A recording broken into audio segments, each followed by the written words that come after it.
So there are a couple of different heart attack programs, but I'm going to assume in this case that we're talking about the coronary arteries, which is a really interesting program because the control relay for the coronary arteries sits in the right-hand side of the brain in the temporal lobes, which effectively means that it is a masculine, a male conflict, and the associated theme is a territorial loss.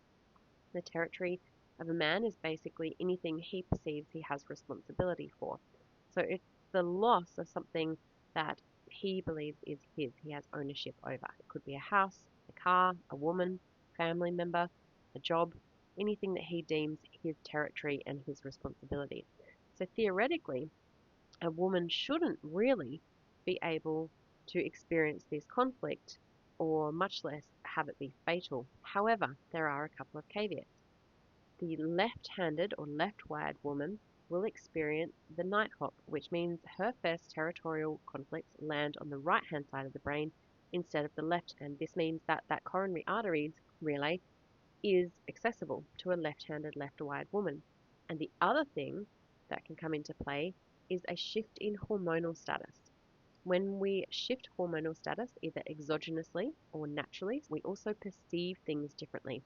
And this is where hormones can get really, really tricky. There is also a natural hormonal shift in a woman when she menopauses.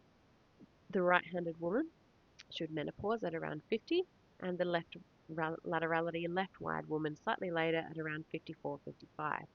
When we shift into low estrogen, testosterone dominance in menopause, our perception also changes, which means we experience things in a more masculine way. And that right-hand side temporal lobe becomes accessible for a lot more conflict load to be put on. So we can have a territorial loss as women after we menopause. And this is one of the reasons why you hear me harp on and on and on about learn GNM while you're well, because this kind of information can be utilized to avoid these sorts of things. Sometimes we will intentionally keep a person in conflict activity of something like a territorial loss because the heart attack actually happens in the epicrisis in PCL, the healing phase. So this is where we actually wouldn't want to resolve a territorial loss.